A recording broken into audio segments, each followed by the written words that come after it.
Hello, हाय, जय हिंद। कैसे हैं आप लोग? बताइए। उम्मीद करती हूँ सब लोग स्वस्थ होंगे, अच्छे होंगे, अपना ख्याल रख रहे होंगे और पढ़ाई लिखाई भी कर रहे होंगे। और आप लोग मुझे बताना है कि कल रहेगा संडे, और संडे को हम लोग कोई ऐसा टॉपिक लाएंगे, ऐसा टॉपिक पढ़ेंगे जिससे कम से कम 2-3 क्वेश्चन एक एग्ज़ाम में आता ही आता है। तो सब लोग जुड़ना मत भूलिए। कल संडे है, 3 या 4 बजे मैं टाइमर सेट कर दूँगी। आपको उसी टाइम से आना है। जितने लोग देखते हैं ये वीडियो, सब लोग को आना है। टाइमर सेट करूँगी, आपको देख के आना है, ठीक है? भूलिएगा मत, आप लोग सब लोग आइएगा ज़रूर। उसके साथ कल 77 प्रैक्टिस सेट हम लोगों ने यूथ का किया था। आज 78 वाला हम लोग करने वाले हैं। 77 जो है हम लोग का लास्ट क्वेश्चन था। परिवार की जीवन की प्राथमिक पाठशाला के नाम से संबोधित किसने किया था, जिसको हम लोगों ने देखा था किसने किया था? प्लेटो और अरस्तू ने। एक क्वेश्चन भी मैंने पूछा था जिसका आंसर किसी ने नहीं किया, तो थोड़ा सा मैं डिस्कशन को लंबा नहीं करना चाहती, लेकिन फिर भी बोलना चाहती हूँ कि जब हम लोग छोटे थे ना, तो क्लास में कोई सर क्वेश्चन पूछते थे। सब लोग मेरे ही एज ग्रुप के हैं, मुझे पता है। यहाँ पर कोई 2-1 साल ज़्यादा, कोई 2-1 साल कम, ठीक है? तो पूछते थे, सर भाई ये क्वेश्चन का किसी को आंसर आता है? तो हम 4-5 लोग, 10 लोग हाथ उठाते थे। तो किसी एक से पूछा जाता, फिर नॉर्मल हो जाता था, बात ख़त्म। लेकिन अगर किसी एक बच्चे ने हाथ उठाया और किसी ने नहीं हाथ उठाया, तो सर पूछते थे कि भैया क्या यही पढ़ता और कोई नहीं पढ़ता? तुम लोग को शर्म आनी चाहिए अपने ऊपर। वही हाल आप लोगों की भी है। आप लोग को भी कुछ अपने बारे में सोचना चाहिए कि एग्ज़ाम सर पे है भाई। कभी भी एग्ज़ाम, तो आप फॉर्म फिल किए तो एग्ज़ाम तो होगा ही ना। 2022 में फिल किया, 2023 में फिल किया, 2024 में फिल किया, 2025 में कभी फिल किया, तो कभी तो उसका एग्ज़ाम होगा, ठीक है? ऐसा तो है नहीं एग्ज़ाम नहीं होगा, ठीक? तो आपने अगर एग्ज़ाम का फॉर्म फिल किया, एग्ज़ाम होगा, और आप आज तक जो है एक क्वेश्चन समाजशास्त्र की सर्वप्रथम पुस्तक का नाम क्या है, इसका आंसर नहीं दे पाए, तो आपको अपने बारे में सोचने की बहुत ज़रूरत है। आप लोग वीडियो देखते हो, मेरा देखो, किसी और का देखो, कहीं आपने कोर्स कर रखा है, वहाँ पर कोई क्वेश्चन पूछा जाता है तो उसका आप आंसर नहीं करते हो। क्यों नहीं करते हो आंसर?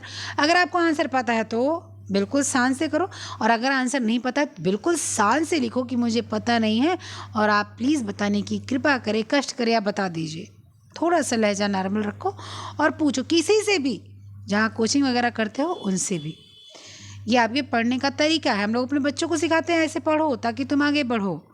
और आप लोग क्या करते हो? सन्न मन रहते हो, किचन में रोटी बना रहे हो, आप फ़ोन खोल के रख दिए, चल रहा, क्या फ़र्क पड़ता है? मुझे आए ना आए, बस मुझे सुन लेना है। इस तरह सुनने से एग्ज़ाम क्लियर नहीं होता। ओके, चलो शुरू करते हैं। तो आज यूथ प्रैक्टिस सेट का हम लोग 78 करेंगे। 78 का क्वेश्चन नंबर, हाँ सॉरी, मैं पहले उसका आंसर आपको बता दूं।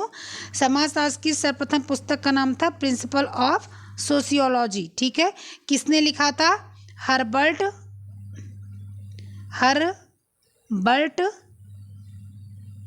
स्पेंसर ने।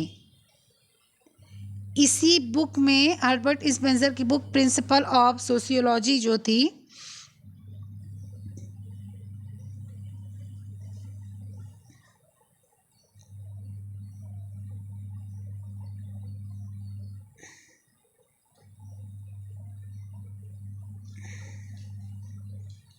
इसी बुक में इन्होंने पहली बार, ठीक है, पहली बार किसका? समाजशास्त्र का प्रयोग किया था, ठीक है? किसमें? प्रिंसिपल ऑफ सोशियोलॉजी बुक की नाम थी। लिखा किसने था? हर्बर्ट स्पेंसर ने लिखा था, ठीक है? चलिए अब आपका क्वेश्चन शुरू करते हैं। आज भी क्वेश्चन देखेंगे, देंगे, देखें कितने लोग का जो है थोड़ा सा ईगो हर्ट हुआ है, या कितने लोग में ईगो है ही नहीं। चलो, इनमें से परिवार का कौन सा जैविकीय कार्य है? संतानोत्पत्ति, स्थिति प्रदान करना, धनोपार्जन करना, मनोरंजन करना। तो जैविकीय कार्य मतलब कि जो जैविक कार्य आप करते हो, किसी को जीवन देने का कार्य करते हो, तो संतानोत्पत्ति है। फैमुलस शब्द का क्या अर्थ है? सेवक, सामंजस्य, सामंत, मालिक। फैमुलस से क्या बना है? फैमिली। फैमुलस से क्या बना है? फैमिली। तो ये फैमिली शब्द आप जान रहे हो जहाँ से, तो इसका मतलब क्या है आपको बताना है। तो इसका मतलब क्या है? इसका मतलब होता है नौकर। लेकिन नौकर हम यहाँ पर कह नहीं सकते, क्योंकि आप अपने घर के लिए काम करती हैं तो आप नौकर नहीं है। मैं अपने घर के लिए काम करती हूँ, मैं नौकर नहीं हूँ। मैं क्या हूँ? मैं यहाँ की सेवक हूँ। मैं यहाँ प्रेम से सेवा कर रही हूँ, मैं सेवा दान कर रही हूँ, तो मैं क्या हूँ? सेवक हूँ। यानी कि ऑप्शन नंबर ए आपका करेक्ट जाएगा। व्यक्ति की आवश्यकता पूर्ति में बाधक कारक है अज्ञानता, निर्धनता, सामाजिक मान्यता, इनमें से सभी। आवश्यकता पूर्ति में अज्ञानता। अगर अज्ञानता है आपको, मैंने एक वीडियो डाला था जिसमें मेंस्ट्रुएशन कप के बारे में वीडियो डाला था। बहुत लोगों ने क्रिटिसाइज भी किया था, ट्रोल भी किया था। क्रिटिसाइज या ट्रोल में दोनों में से एक शब्द आप समझ रहे होंगे कि ये देखने में इतना भयंकर है, ये देखने में इतना डरावना है। तो कि कभी भी जब हम लोग की कोई भी आवश्यकता पूर्ति के लिए जब हम को जानकारी नहीं होती, अज्ञानता होती है ना, तो क्या होता है?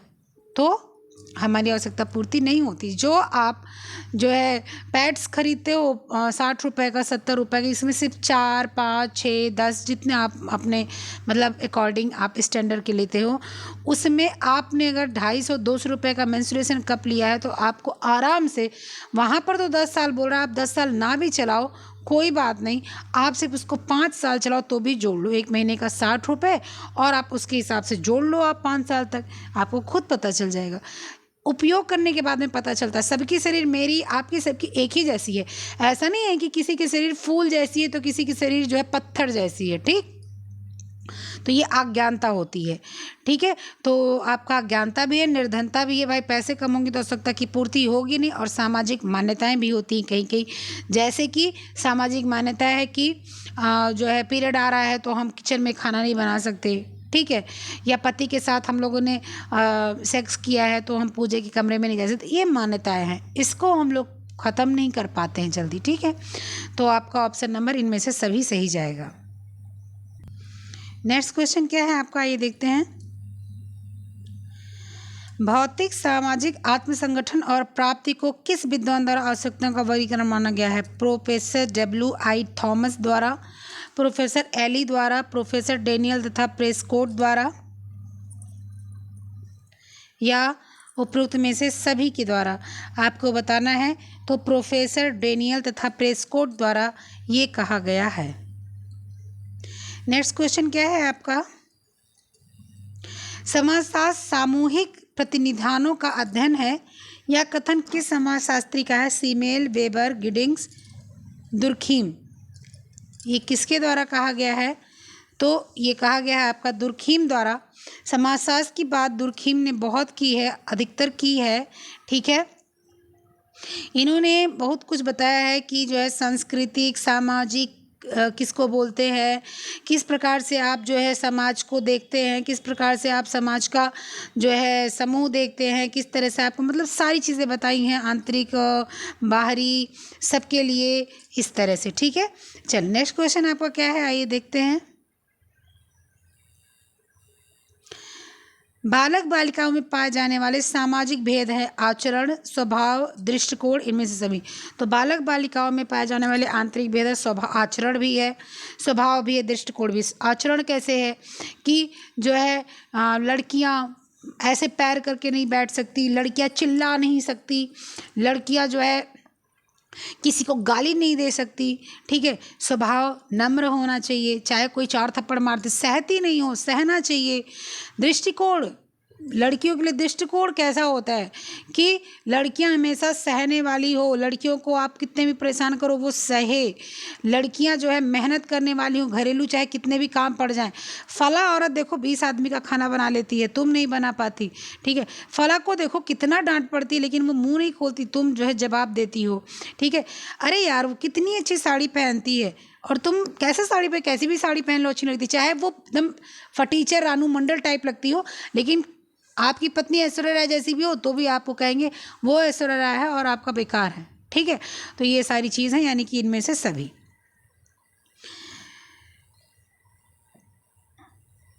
परिवार के प्रति निष्ठा एवं एकात्मता का क्षीण हो जाना ही पारिवारिक विघटन है, यह किस विद्वान की परिभाषा? ये है तो बहुत सही बात कि परिवार के प्रति निष्ठा एवं एकात्मकता का क्षीण, निष्ठा मतलब आपका जो बोलते हैं ना लॉयल्टी खत्म हो जानी, एकात्मता मतलब एक के लिए ही अपने जीवन को चलाना, छीड़ हो जाना पारिवारिक विघटन, या किस विद्वान का कहना है, आर्टिन यूनेट का, न्यूमेयर का, या मीड का, या रागे राघो का।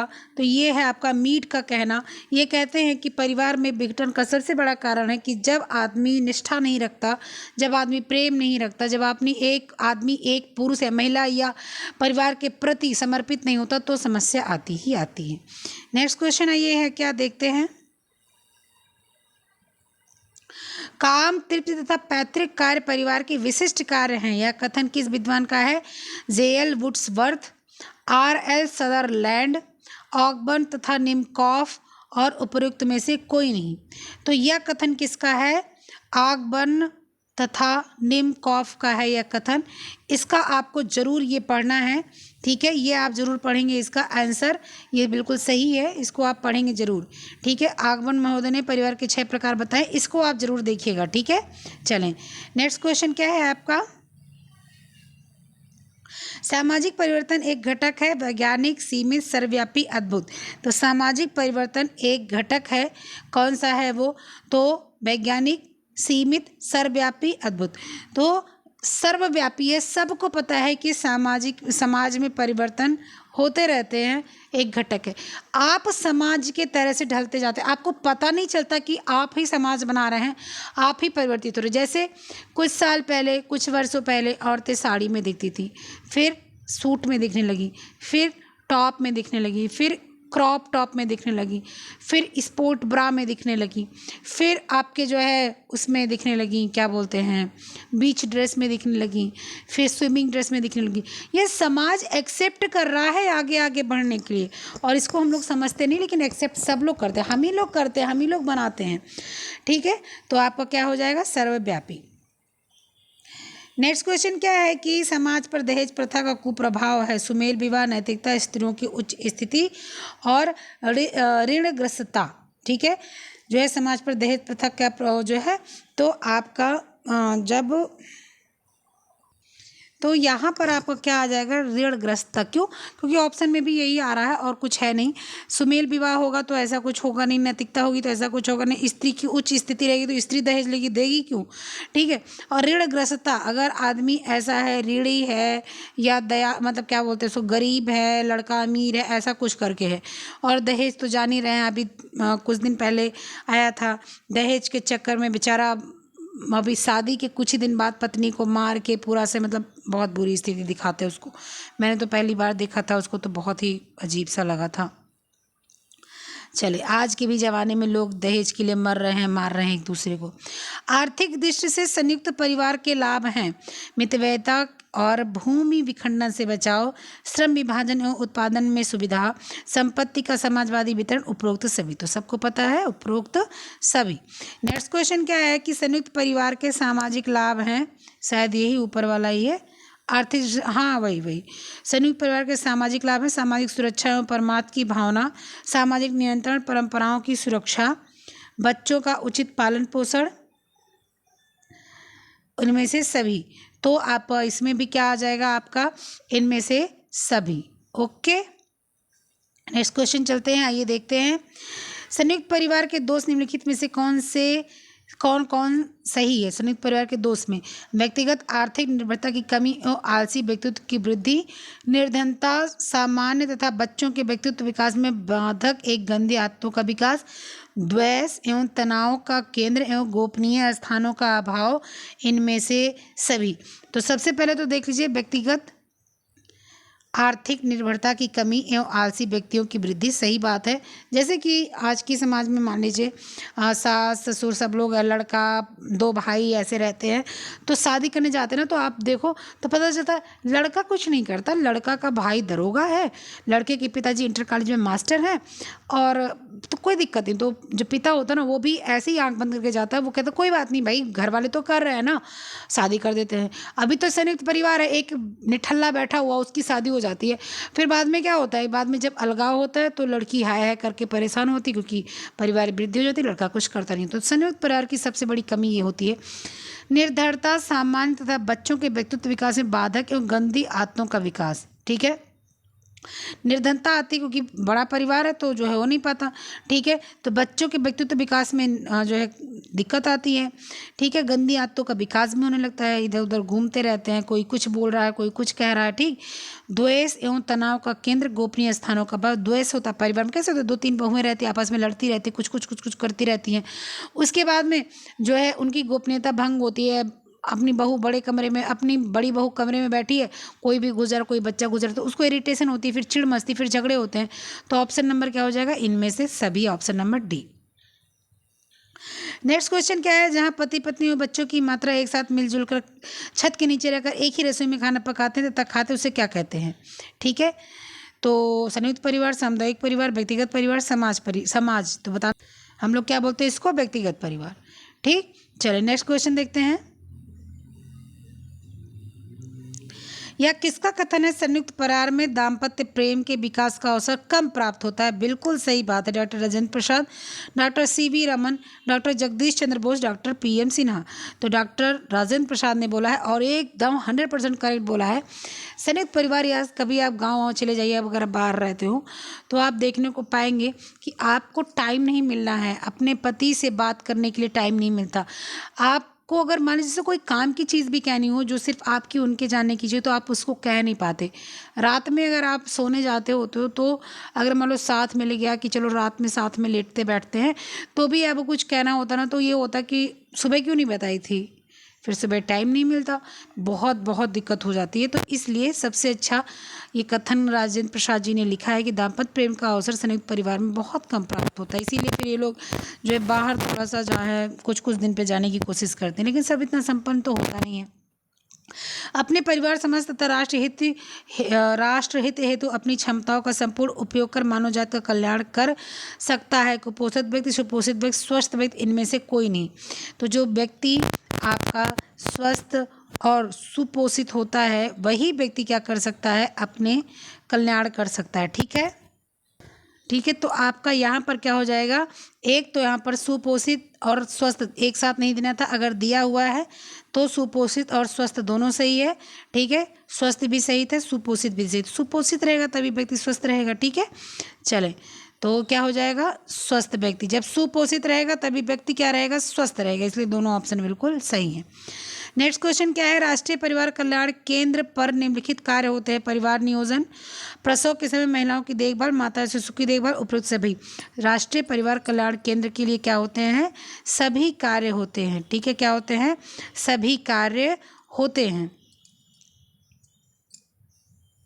देखिए वहाँ पर आपका जो आंसर है वो है गलत, क्योंकि अब मैं इसलिए ये गूगल से मैं निकाल के लाई हूँ, क्योंकि मैं मुंह से बताती शायद 1-2 बार आपको थोड़ा सा समझ नहीं आता, आप लोग कहते ऐसा नहीं है। देखिए गूगल पर दिया वो स्वस्थ प्रजनन के लिए महिलाओं के लिए परिवार नियोजन की जानकारी, परामर्श और सेवाएं, गर्भावस्था से पहले माँ और बच्चे की सुरक्षित प्रसव, प्रसव के बाद शिक्षा और महिलाओं के उपचार के बारे में शिक्षा। और आप ये ऑप्शन में भी है परिवार नियोजन, प्रसव के समय महिलाओं की देखभाल, माता शिशु की देखभाल, उपयुक्त सभी। तो वहाँ पर क्या जाएगा, उपयुक्त सभी। इसका आप लोग स्क्रीनशॉट ले लें अभी तुरंत। ठीक है, तो आपका क्या ऑप्शन जाएगा, देख लेते हैं, दिखा देती हूँ, मतलब देख नहीं लेते, दिखा देती हूँ। ये देख लीजिए, परिवार नियोजन, प्रसव के समय, माता शिशु देखभाल, यहाँ ऑप्शन आपका क्या जाएगा, उपयुक्त सभी। नेक्स्ट क्वेश्चन आपका क्या है, भारतीय परिवार नियोजन संस्था का गठन कब हुआ था। भारतीय परिवार नियोजन संस्था का गठन कब हुआ था। तो भारतीय परिवार नियोजन संस्था का गठन कब हुआ था, आप सब लोग को पता है कब हुआ था, 1952 में। कब हुआ था, 1952 में, जब जनसंख्या वृद्धि को रोकने के लिए रोकथाम किया जाता था, 1951 नहीं। चलिए नेक्स्ट क्वेश्चन क्या है आपका, ये देख लेते हैं। परिवार की अर्थव्यवस्था को सफल संचालन के निम्न में से क्या मूल सिद्धांत का ज्ञान होना चाहिए। अर्थशास्त्र, आय, व्यय, इनमें से कोई नहीं। तो आपको क्या होना चाहिए, अर्थशास्त्र, किस प्रकार से हमको व्यवस्थित रखना है। परिवार कल्याण के लिए गृहिणी में क्या होना जरूरी है, सुंदरता, मितव्ययता, सूझबूझ, नम्रता। तो जो गृहिणी है उसके अंदर क्या होना चाहिए, सूझबूझ होना चाहिए। ठीक है, साथ साथ परिवार कल्याण में गृहिणी के लिए मितव्ययता भी होनी चाहिए। ठीक है, ये दोनों जो चीज़ होना जरूरी है, साथ साथ नम्रता भी होनी चाहिए। ठीक है, ये तीनों चीज़ होनी जरूरी है, सुंदरता, सूझबूझ, सुंदरता नहीं, मितव्ययता, सूझबूझ, नम्रता, तीनों चीज़ होनी जरूरी है। परिवार की आय तथा व्यय पर नियंत्रण होना आय के घर के सृजनात्मक कार्यों में व्यय करना गृह अर्थव्यवस्था का कथन किसका है? प्रोफेसर ड्रीज, एडस्थर, निकिल डॉर्सी और कॉपिन। ठीक है, किसका है तो आपको बताना है। ये आपका किसका है? आपका क्वेश्चन जो है प्रोफेसर जीड है या एस्थर है या निकिल डॉर्सी हैं। तो निकिल और डॉर्सी का ये आपका ऑप्शन सही माना जा रहा है, सही है। गृहिणी का मुख्य कार्य है खाना बनाना, घर की सफाई करना, कपड़े धोना, कपड़े सिलना, गृह कार्यों को व्यवस्थित करने में सभी सदस्यों का सहयोग प्राप्त करना। ऑप्शन नंबर डी बिल्कुल सही है। गृहिणी है, कोई जो है वो थोड़ी है। पारंपरिक पारिवारिक भारतीय परिवार की विशेषता संयुक्त परिवार प्रणाली, प्रतिसत्तात्मक परिवार, संस्कारों का आदर्श एवं प्राथमिकता, उपयुक्त सभी। तो इसमें कौन सा आ जाएगा? उपयुक्त सभी। बहुत आसान क्वेश्चन, इसका कोई मतलब नहीं है। भारतीय परिवार की व्यवस्था क्या है? संयुक्त परिवार, प्रतिसत्तात्मक परिवार, रक्त संबंध, इनमें से सभी। तो आपका क्या हो जाता है?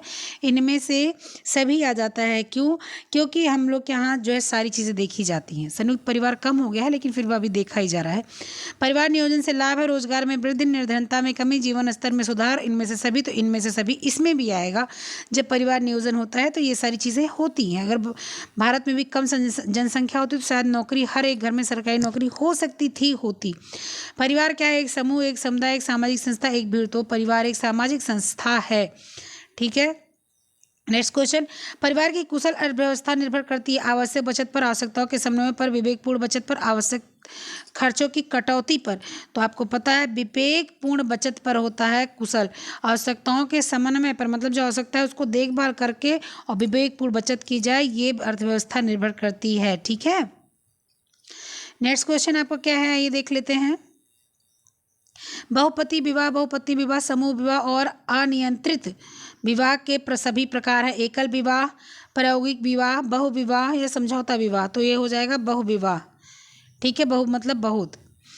नेक्स्ट क्वेश्चन, वाक्य किससे पूर्ण होगा? निकिल डॉर्सी के अनुसार सरल ढंग से अभिव्यक्ति लक्ष्य अंतिम बिंदु है। जहाँ तक के बाद ऑप्शन आपका आता है क्या? जहाँ तक के बाद आपका ऑप्शन आता है समाज द्वारा कार्य करने की इच्छा रखी जाती, गृहिणी द्वारा कार्य करने की इच्छा रखी जाती, व्यक्ति या परिवार द्वारा कार्य करने की इच्छा रखी जाती, अभिभावक द्वारा कार्य करने की इच्छा रखी जाती है। तो क्या हो जाता है इसमें? व्यक्ति तथा परिवार द्वारा कार्य करने की इच्छा रखी जा सकती है। व्यक्ति के जीवन में एक दूसरे से घनिष्ठ संबंध है। मूल आयोजन लक्ष्य, लक्ष्य आयोजन स्तर, मूल लक्ष्य स्तर, स्तर लक्ष्य एवं मूल्यांकन। तो क्या हो जाता है? मूल्य, लक्ष्य और स्तर। जब मैंने मूल लक्ष्य स्तर पढ़ाया था तो आप जाकर देख सकते हैं, मैंने वॉइस नोट भी बहुत अच्छी बनाई थी इस पर। पारिवारिक जीवन चक्र का प्रथम सोपान है संकुचित परिवार, विस्तृत परिवार, प्रारंभिक परिवार। इनमें से कोई नहीं। जीवन चक्र का जो है प्रथम सोपान है क्या? प्रारंभिक परिवार है। ठीक है, प्रारंभिक पति पत्नी की शादी की बात हो रही है, प्रारंभिक परिवार। परिवार के सदस्यों द्वारा घरेलू उत्पादन है वास्तविक आय, सामाजिक आय, अप्रत्यक्ष आय। इनमें से कोई नहीं।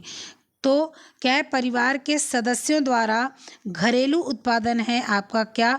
वास्तविक, सामाजिक, अप्रत्यक्ष या इनमें से कोई नहीं। तो वास्तविक आय है, वास्तविक में ही प्रत्यक्ष अप्रत्यक्ष होता है। अप्रत्यक्ष जो दिखे धन और जो प्रत्यक्ष मतलब जो धन ना दिखे। तो जो सदस्यों द्वारा घरेलू उत्पादन है, सब्जी उगाना क्या है? वो वास्तविक आय में है। ठीक है, चलें नेक्स्ट क्वेश्चन क्या है आपका? यह किसने माना था संस्थाएं एक समाज की व्यवस्था होती? शॉनबर्ग, डगलस नॉर्थ, जॉन डूबी या पीटर एबलर्ड। किसने माना था? तो जॉन ड्यूबी ने कहा था और ये सही कहा था। परिवार में गृहिणी के व्यक्तित्व का सबसे मार्मिक पक्ष क्या होता? बहन का पक्ष, लड़की का पक्ष, माता का पक्ष, पत्नी का पक्ष। किसका पक्ष होता है? तो सबसे मार्मिक पक्ष माता का होता है, सबको पता है। तो ये आज के थे 36 क्वेश्चन। तो आज का ये आखिरी क्वेश्चन था। कल फिर मिलते हैं। कल मैंने बताया कि 3 बजे या 4 बजे हम लोग मिलेंगे। मैं जो है टाइमर सेट कर दूँगी, आप आइएगा वहाँ पर, और वहाँ पर कुछ एक मोस्ट इम्पॉर्टेंट टॉपिक देखेंगे जहाँ से 2-3 क्वेश्चन आ जाते हैं। ठीक है, चलिए फिर मिलते हैं नेक्स्ट वीडियो में। तब तक के लिए अपना ख्याल रखिएगा, पढ़ते लिखते रहिएगा, मस्त रहिएगा, खुश रहिएगा। ठीक है, कोई भी समस्या होती है तो टेलीग्राम में देखिएगा, अगर वहाँ से समस्या का समाधान हो जाता है तो ठीक है, नहीं तो व्हाट्सएप पे चलेगा। व्हाट्सएप में अगर नहीं होता तो कमेंट बॉक्स में तीनों में से कहीं ना कहीं तो आप आ ही सकते हैं। आज मैंने क्वेश्चन कुछ नहीं पूछा, इसलिए नहीं पूछा कि आप लोग आंसर नहीं देते, लेकिन फिर भी मैं एक चीज़ आपको पूछना चाहूँगी। एक क्वेश्चन मैं यहाँ पर डालूँगी कि जो है दहेज उन्मूलन अधिनियम कब आया? ठीक है। दहेज उन्मूलन अधिनियम कब आया? तो ठीक है, फिर मिलते हैं नेक्स्ट वीडियो में, तब तक के लिए बाय, जय हिंद।